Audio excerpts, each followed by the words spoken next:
السلام علیکم 26 آئینی ترمیم ټولې خبرې دي نن سبا څه پوینټونه چې راځي نو زه به تاسو پې پوهه کوم هغه ترمیم چې دی نو دا صرف د عدلیې اختیارات کمولو دپاره کړی او دوه مین پکې خبرې دي یو دا ده چې هغوی د چیف جسټس به مخکې په سینیاریټي باندې کو یو چیف جسټس د چا خوښ و کو نو خو چې دا نمبر به راغی اته نه شو رکولی نو څنګه چې قاضي صاحب راغی د نه مخکې بندیالو دا په سینیاریټي دي سینیر موست جج به چې زوړ به ریټایرډ شو نو اب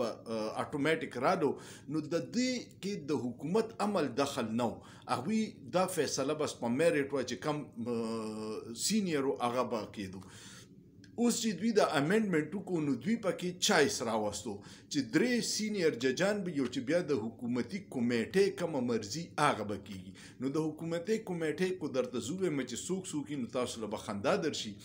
بیا پکې یو دا دی چې آئینی بینچ چې دی د هغې جوړولو اختیار یې د چیف جسټس نه واخیستو اب هم دا کمیټې جوړي دا په دنیا کې په 214 ملکونو کې واحد پاکستان دی چې د بینچ جوړولو اختیار به د دغې کمیټې سره کوم چې به چیف جسټس سلیکشن کوي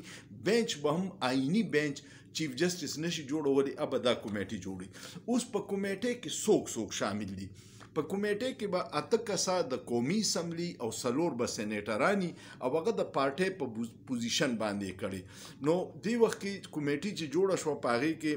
یو خواجه آصف دی وزیر دفاع یو احسان اقبال دی یو اعظم نذیر تارړ دی یو شایسته پرویز ملک دی د پیپلز پارټۍ نه راجا پرویز اشرف دی او نوید قمر دی او سینیټران چې دي نو فاروق اچ نایک دی رانا انصار ده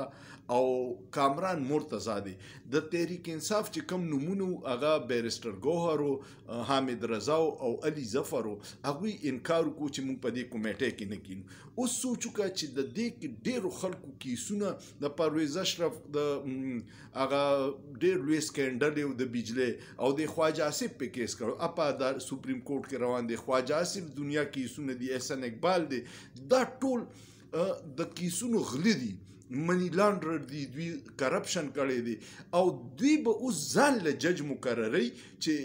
زموږ فیصلې وکړي نو د دې نه بل د خندا او د مذاق کار نشته هغه سینیر موسټ کې د چا اختیار نه دغه د دوی نه وخوخه دا داسې ده لکه غله چې راټول شي او ځان له خپله د تاڼېدار فیصله کوي چې دا تاڼېدار به زموږ په تاڼۍ او دا بني نو دا پوینټ دی پکې دویمه دا ده چې آئینی بینچ کم جوړي نو سربراه خو به چیف جسټس وي خو د نور ججانو انتخاب به دا کمیټې کوي نو دا یو مذاق دی عدلیې لاس پې کټ کول او د هغوی په هغه اختیار کې مداخلت کول دا دوی د کمیټې سره وکړو او دا به اوس دی چې هر جج به دا کوشش کوي چې دغه حکومتي شخصیاتو خوشامندي کوي د دوی خلاف فیصلې نه ورکوي چې دوی وله بیا د چیف جسټس موقع ورکړي دویم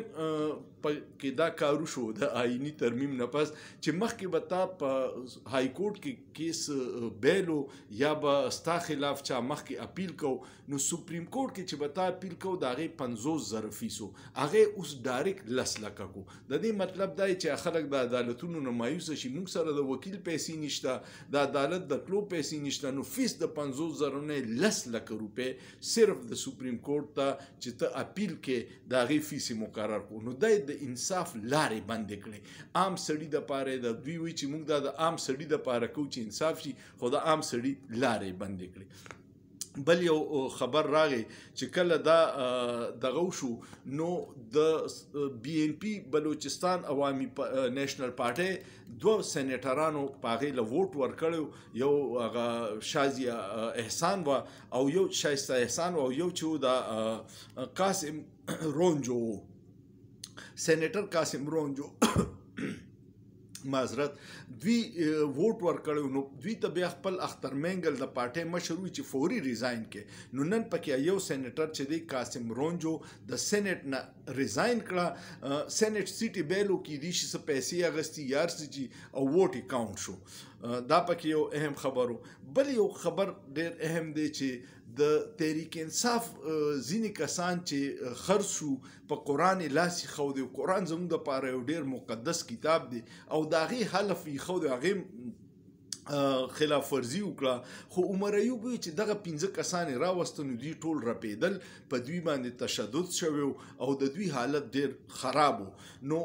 مجبوریان ډیر کې دي شي خو یو پکې سېنیټر د تحریک انصاف دی ګوردیپ سنگ نومې دی ګوردیپ سنگ یو کمالو پاغه ډیر پریشر واچو ډیر لالچ ور خواغه وی یار زموږ په مذهب کې ځان خرڅول ایمان خرڅول جایز نه دي نو هغه نه دی خرڅ شوی داغه پکې ډیر وی نوم کو او اخیری خبر دا دی چې حکومت څنګه د بجلی په بیلونو کې کم ظلم کوي چې سلیب دی چې 100 یونټو به دا بجلی او د 200 نه سیوا شي نو بیا به دا یو د 400 نه سیوا اوس پکې یو بل وکړه ته چې کله بل په خپل اخیری ډیټ نه پس مخکې تا جمع کو چرته ډیټ باندې تیر شو پیسې به د سر نه وي نو پای به لګه جرمانه و اوس هغه کې سلیب کې خو د 2 سلیب کې خو د چې کله تاریخ تیر شي او ته 3 ورځې پس جمع کې نو 5% جرمانه وي او چې د 3 ورځو نه د سیوا کړه بل د جمع بیا به 10% د باندې جرمانه شي لکه عوام لساو اخستو ته نه پریدي